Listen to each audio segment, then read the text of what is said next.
और बहुत समय के राजनीति की परिस्थितियों को समझने वाले, मैं इनका और इनके सभी सहयोगी साथियों का बहुत बहुत धन्यवाद देता हूं जो पार्टी में आज आ पा रहे हैं।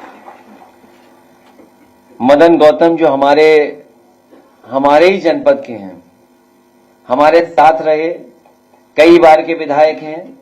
इनके आने से समाजवादी पार्टी को और ताकत मिलेगी। इनके सहयोगी साथियों के आने से समाजवादी पार्टी हमारे आसपास के जिलों में और मजबूत दिखाई देगी। डॉक्टर सीताराम राजपूत जी का मैं स्वागत करता हूं।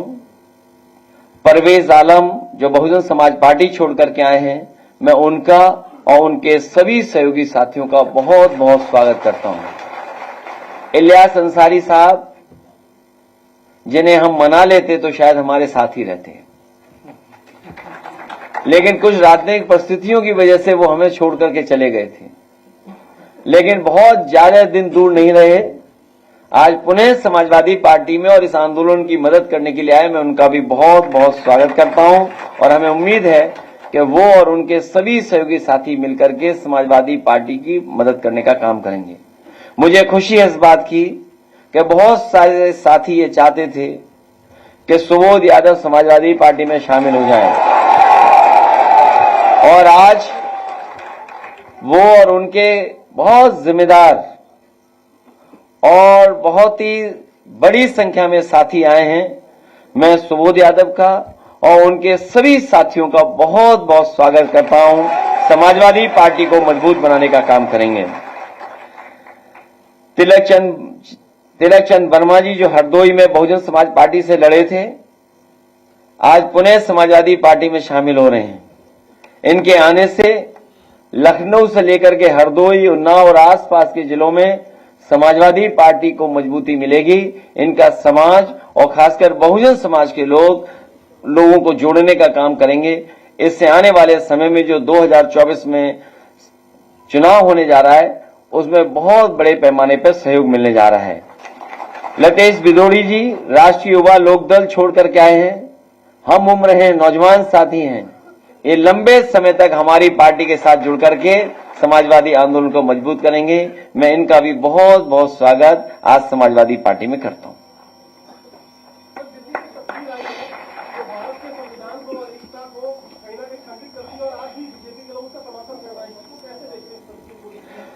मैंने तस्वीर नहीं देखी, लेकिन अभी पूर्व विधायक सुभाष श्रीवास्तव जी जो बात कह रहे थे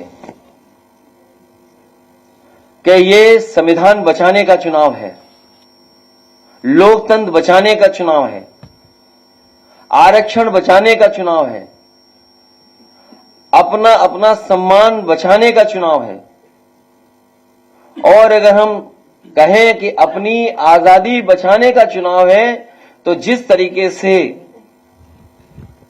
कभी मंथन हुआ था, ये समुद्र मंथन की बात जो हुई है कभी, ये संविधान मंथन का समय है। एक तरफ वो लोग हैं जो संविधान की रक्षा करना चाहते हैं, दूसरी तरफ वो लोग हैं जो संविधान को खत्म करना चाहते हैं।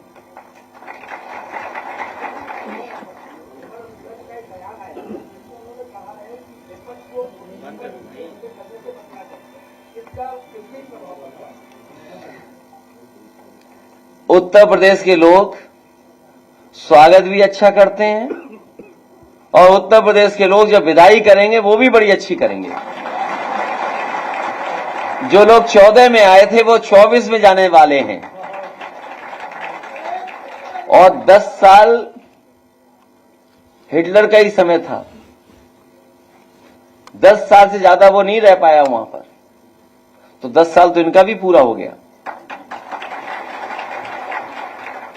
और सवाल ये है कि नौकरियां मिलेंगी कि नहीं मिलेंगी। भारतीय जनता पार्टी हटाओ, नौकरी पाओ।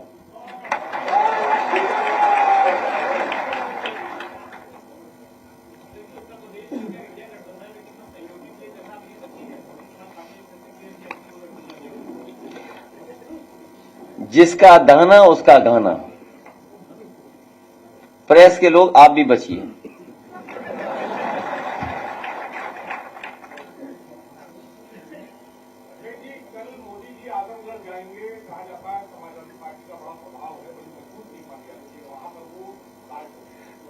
मैंने आपसे क्या कहा? उत्तर प्रदेश की जनता स्वागत भी अच्छा करती है और विदाई भी अच्छा करती है।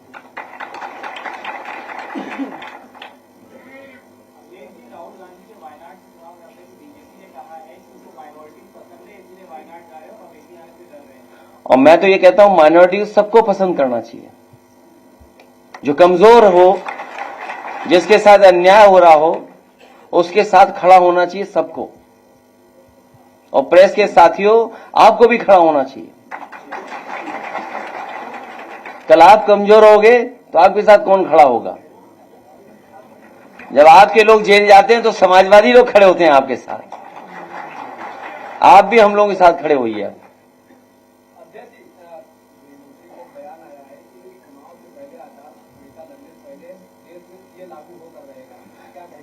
आचार संहिता तब मैं मानूंगा लागू हो गई जब डीजीपी हट जाएंगे, पुलिस के अधिकारी हट जाएंगे। पहले तो आचार संहिता लगती थी, उसके बाद अक्सर जो अधिकारी बहुत दिनों से जमे रहते थे उनको हटाया जाता था। देखते हैं ये सरकार कितने अधिकारियों को हटाती है।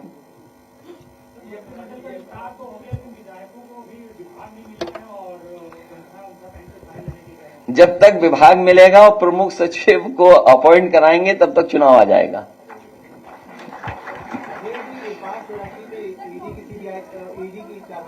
देखिए, जितने भी ये सीबीआई, ईडी, इनकम टैक्स जानबूझ करके सरकार भेजती है जिससे लोग डर जाएं और घबरा जाएं और फंसाने का काम करती है।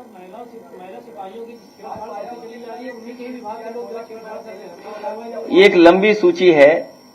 हमारे पत्रकार साथी ने कुछ सवाल उठाया है। ये बहुत एक लंबी सूची है। अगर पिछले 7 साल का हम लोग गिने तो देश में सबसे ज्यादा इस तरह की घटनाएं उत्तर प्रदेश में हुई हैं। और जहां साथी हमारा एक कह रहा था, होम मिनिस्ट्री के ऊपर कोई सवाल पूछा जा रहा था, ये होम मिनिस्ट्री की जिम्मेदारी बनती है कि समय समय पर स्टेट गवर्नमेंट्स को भी चेक करें कि उनके यहां क्या हो रहा है। अगर पुलिस ही भक्षक बन जाएगी, जिनसे हमें उम्मीद है कि न्याय मिलेगा, अगर वही अन्याय करेंगे तो आप न्याय के लिए कहां जाएंगे?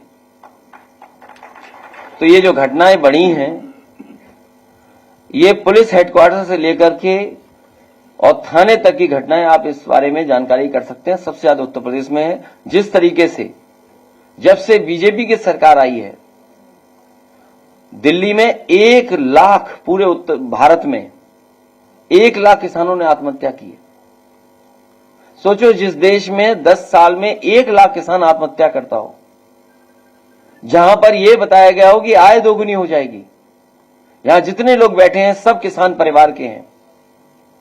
किसान परिवार पूछ रहे हैं कि उनकी आय दोगुनी कब होगी, और किसान के बेटे ये पूछ रहे हैं उन्हें नौकरी रोजगार कब मिलेगी। जो एमएसपी के लिए लड़ रहे हैं किसान, क्या सरकार एमएसपी लागू करेगी? समाजवादी ये भरोसा दिलाती है कि 80 हराओ, एमएसपी लागू करवाओ और उसका कानूनी अधिकार पाओ। सर, एमएलसी चुनाव होने वाले, क्या कैंडिडेट्स में भी पीडीए की झलक दिखेगी? पीडीए की झलक अगले 50 साल तक दिखेगी आपको।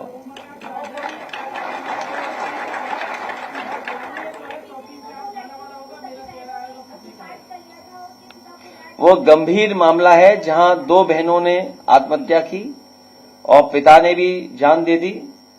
ये बहुत गंभीर विषय है। कम से कम बीजेपी को न्याय दिलाना चाहिए परिवार को, और कहीं ऐसी घटना दोबारा उत्तर प्रदेश में न हो, उसके बारे में भी सरकार को सोचना चाहिए। जो लोग जीरो टॉलरेंस की बात कर रहे थे, उनका कानून व्यवस्था उत्तर प्रदेश में जीरो हो चुका है।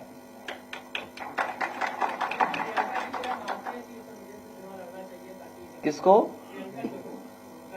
मैं तो चाहता हूं आप भी कोई सभासद का चुनाव लड़ लो। अब चुनाव सभासद का है ही नहीं तो क्या करें हम, बताओ। ये कोई बात हुई? अरे किसी लीडर और पॉलिटिकल पार्टी तय करेगी, हम क्यों तय करेंगे? अब हम कहेंगे मुख्यमंत्री जी को चुनाव लड़ना चाहिए, ये कोई बात हुई? अब मुख्यमंत्री जी अगर लड़ना चाहे तो बताओ। नहीं, कोई क्षेत्र नहीं ना इनमें बनाया नहीं इन्होंने कोई। मुझे जिला नहीं पता ना, मैं विचार कर सकता हूँ इनके पास। कौन जिले के हो आप? लखनऊ? नहीं, रविदास जी हैं, अब आपको मौका नहीं मिलेगा। रिजर्व सीट है, मोहनलाल कैसे दे दूंगा?